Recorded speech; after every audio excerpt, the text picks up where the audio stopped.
Olá, amados da PIB Montenegro. Olá, queridos amigos, vocês que estão aí do outro lado, que estão me ouvindo. Confesso que eu tô me sentindo aqui numa bancada de telejornal, não é muito fácil para mim, mas diante dos desafios que nós estamos vivendo, eu quero compartilhar algumas informações com vocês para esse momento tão delicado.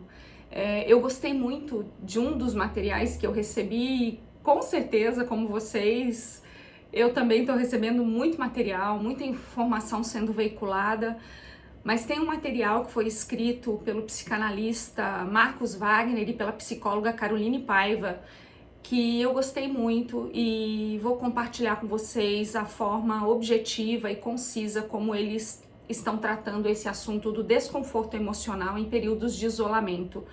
Então eles dizem assim, olha, que como seres humanos nos reconhecemos como pessoa e nos organizamos em sociedade por meio da interação social. Portanto, durante períodos de isolamento, o mal-estar psicológico pode se instalar, fragilizando a nossa capacidade de adaptação e reação ao estresse do confinamento, produzindo respostas fisiológicas e emocionais que podem impactar o nosso sistema imunológico e a condição de equilíbrio mental para enfrentamento de situações adversas. Isso pode acontecer e muitas vezes isso acontece até de forma inconsciente. A gente pode não se dar conta dos efeitos negativos que o isolamento está produzindo em nós, né? E esse período de confinamento, ele tende a ser longo. Nós estamos sendo convocados para um período de quarentena. Então a dica prática é a seguinte, olha, nós devemos evitar o excesso de informações desnecessárias, né? Por quê? Porque o excesso de informação ele pode gerar ansiedade. Então qual é a dica? Veja as notícias apenas em um dos períodos durante o dia, mas não fique acessando notícias sobre índices, sobre o que está acontecendo no mundo todo, sobre a quantidade de mortes, enfim, sobre os impactos disso que a gente está vivendo o tempo todo, tá? Você tem condições de filtrar o conteúdo que você está recebendo. Evite pensamentos vitimistas, então nós devemos evitar nos colocarmos como vítima nessa situação e procurarmos culpados, né? A gente ouve uma parcela às vezes da população culpando a própria China, enfim, isso não vai resolver a nossa situação, não é o melhor caminho, né? Nós precisamos encarar a realidade do que nós estamos vivendo agora. Por quê? Porque nós podemos ressignificar esse momento e cada um pode dar a sua contribuição.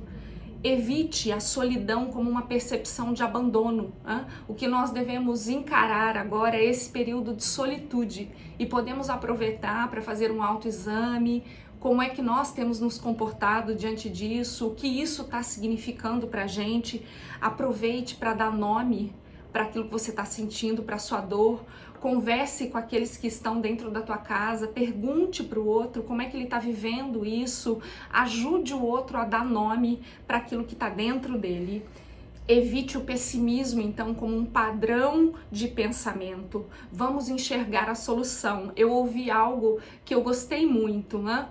Nós estamos lidando com algo que 97% há 97% de chance de cura.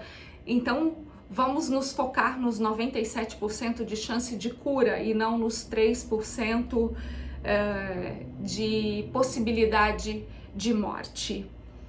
Evite não fazer nada, então arrume alguma coisa para fazer. Se você gosta de artesanato, de cozinhar, de ler, retome alguns hábitos antigos, né? Encontre um jogo de tabuleiro que estava guardado lá no meio das suas coisas e jogue em família. Isso vai ajudar bastante a aliviar o estresse. Estabeleça uma rotina diária.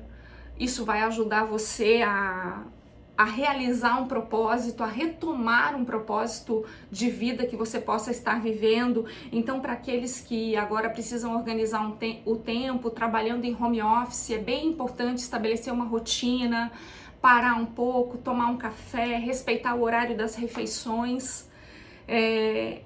Evite viver uma perspectiva meramente individualista. Nós estamos sendo chamados ao coletivo, a uma consciência coletiva, então se colocar no lugar do outro vai fazer muita diferença nesse momento.